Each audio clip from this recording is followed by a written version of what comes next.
And so they said, sure, and they brought us onto the team, and the city actually paid for us to expand our program. And this is where it gets very exciting, because we used the concept of critical mass and tipping point. We had 2 years while they were buying the trucks and getting the bins and building the system. We had 2 years to take the LA population from no recycling to aggressive recycling. And again, remember, the city thought they'd get 10% public participation after years of education, after people had the bins. They were shocked, because what we did was translate the language to the kids, who translated it into their families into 200 different languages. They went home, threw trash on the floor, and taught their families how to do it, how to recycle, how to separate, and taught them that it was fun. Well, they didn't think it was fun at first. They complained. The parents complained to teachers, who complained to the city, and we got into trouble, but the city said, keep going. The day they started the program, 90% of the public participated, and it's never dropped off. And what happened when this massive population made that change, and they made it like that, it gave the politicians permission to take the project further. And it helped leaders lead. This whole approach is about bottoms up. You know, America's just gone through a very painful day in the last couple days where, because we elected a president who promised change, but people didn't really want change, apparently. So they voted to undo a lot of that. Our work has to continue to support from the bottom up in order for the kind of change to happen that we want to have happen. And it can happen fast, especially if we empower young people to do it. Next, nature. Nature's our partner. Very, very powerful partner. And if we stop having war with it and start understanding it, just as Jay described, then we can really partner with it. And in fact, when we think about the challenge we have confronting climate change and acting fast enough and moving not millions but billions of us to be actors, to be participants, to step up to that challenge, we need more than a partner. We need a superhero. In fact, we need a multitasking superhero partner. Imagine how good that would feel if Superman would fly onto the stage here. Well, it's a tree. A tree is our partner, as is the rest of nature, as long as we learn to use it. I want to show you just one aspect that we have tended to forget. Let's take this tree that you see on the screen. It is a huge oak tree. It's wider than the width of this room, 100 feet across. It's better if I animate it for you. The canopy of diameter, as I said, 100 feet. But what people don't see, aside from something beautiful and habitat, is what goes on underground and what goes on in the soil. How soil is made from what falls out of the tree over hundreds of years. You build up those layers of soil, and it becomes habitat for critters. Everybody there works together, and they form a tank, a sponge. And in fact, this is nature's water treatment plant. It happens in the canopy that can hold some water.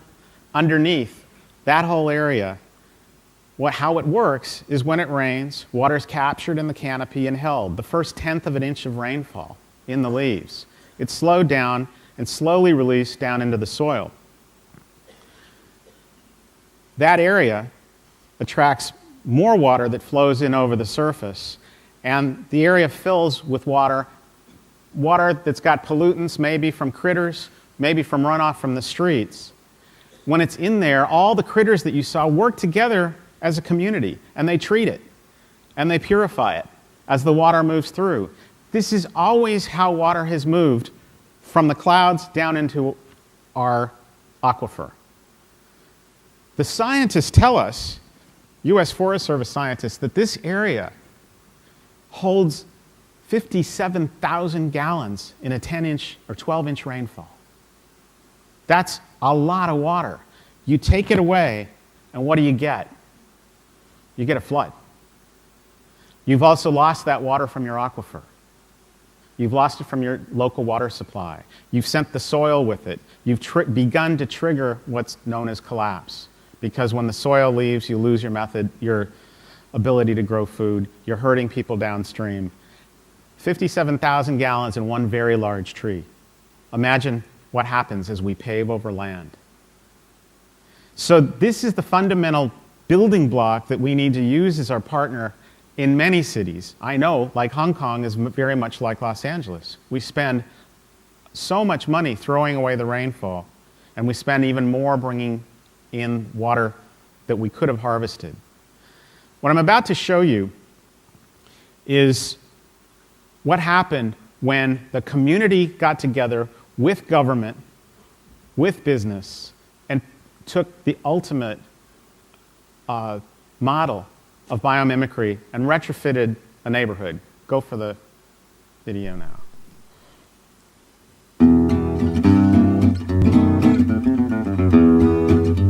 We are right here in LA's San Fernando Valley in the Sun Valley watershed at the corner of Elmer Avenue and Stagg Street, because this is a community that solved a massive flooding problem, pollution problem, and drought problem, the kinds of things all communities are facing with climate change, from working together in a really unusual way, where neighbors got together with nonprofits and government agencies and planned together a solution that saved money, created jobs, and created sustainability. This was the epicenter of a regional flooding situation. Water flowed from 40 acres north of us and came through down here, making it really hazardous for this neighborhood. Sometimes water so deep that people couldn't safely get in and out of their homes to the street. The water was polluted by oils and toxins that it had picked up throughout the neighborhood. And then it would flow on down, polluting the LA River and on down to the beaches. When it rains, the whole street was flooded. And it was pretty much a dangerous situation with the children trying to cross over the water and just trying to get to school from here. The solution we deployed included two major strategies. One was to pick up the floodwater that was flowing from over here, put it into a catch basin right here, and take it underground to the street that was ripped up, and we installed a huge infiltration gallery. That's two large pipes loaded with holes. The water flows through, the water comes out the pipe into gravel and then down into the aquifer, the region's water table. The result is a healthier street, and this process significantly saves money in the long run because it makes the street part of the whole city's water system. The second strategy was to address all the homes on the street, to capture all the water that they were contributing to the flood and capture it, clean it, sink it back in the ground. Before retrofitting houses, when rain comes down, it is directed into the driveway, which causes flooding. That water picks up waste and adds to the contaminants in the neighborhood streets, which then pollutes our rivers, beaches, and ocean. With the retrofitting of homes, now when the rain falls, the water is carried by the roof rain gutters and then redirected into a cistern or rain barrel. And if that water overflows, it soaks into a sponge-like, water-efficient rain garden that replaces grass lawns. If there is overflow from the garden, the water moves into permeable driveways, walks, and other surfaces. Or the water is captured by a driveway trench drain, which conveys it to a swale. A swale is a creek-shaped structure consisting of rocks, mulch, climate-appropriate plants that all work together. The swale collects and cleans any overflow from the paved surfaces. And trees are planted around the swale along with the plants and mulch. And the tree does what trees do everywhere. It's the big sponge to put the water underground. Once a swale is filled to its capacity, the water flows out onto the street, and it comes in to this curb cut and on into the swale, where it encounters the rocks, the mulch, the roots, and the plants, where it's slowed, it's filtered, and slowly infiltrated into the groundwater. Anything that overflows comes on out this curb cut back into the street and flows down to the next curb cut, where it joins other rainwater that has fallen onto the street and flows into and is absorbed by the swales further down the block. It's been kind of an ecological change as well. We see a lot of different birds here now. All these components work together as a whole system that mimics a natural watershed. To accomplish this, we built a partnership with nature that included the unique cooperation of nonprofit organizations and a variety of government agencies, who in this case are concerned with water conservation. And all of them work together with the people on the street.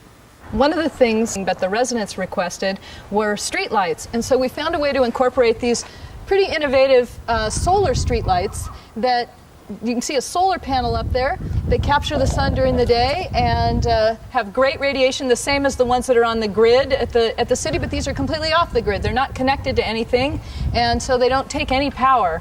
Tree people, they came and talked to us, and we had a day where everybody helped pitch in and do the tree planting, and we all worked together. The project in general took about 5 years, but it's really brought back a sense of community here to Elmer Avenue.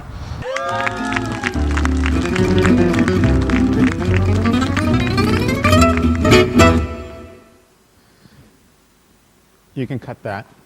Bring back the slides. Whoops. So, what made that possible? And by the way, more than half the homes on the block just said, change our house. We'll let you do it. Imagine that. With a great education program, they let us take their whole yard, their whole home, and adapt it. The city helped pay for it. Multiple agencies did. What you see here is a bunch of different government agencies who don't normally work together. That area had a flooding problem. It was going to fix it with a storm drain. Instead, by the agencies coming together, it produced more money, more benefits for the whole city, and it produced enough money to offer the incentive to actually pay to retrofit the homes. And it produced jobs. That's the kind of thing that can happen when we start to mimic nature. And again, I have to thank the city, the county, our partner, the Watershed Council, to make all that possible. What this comes down to finally is imagine in all of our cities, in all of our areas, that we begin to treat the land as a whole functioning ecosystem. Instead of keeping everybody separate, we need to allow neighborhoods to respond, people to work intelligently, youth to lead. But at the same time, from the top down, we need to fuse data so we can look at things as a whole ecosystem. We do it with emergency command centers. We do it with mission control. We can do it in cities as well. So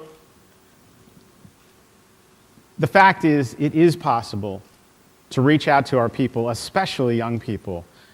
Our vision is that we can turn the population from consumers and victims and the problem to participants, to healers, to problem solvers. Whoops. The point of this is that millions of people will join in. This happens to actually be thousands of people who ran on a freeway that we closed in the middle of Los Angeles. So they could say, let's take back the roads. Let's take back the streets. Let's make this a healthy place.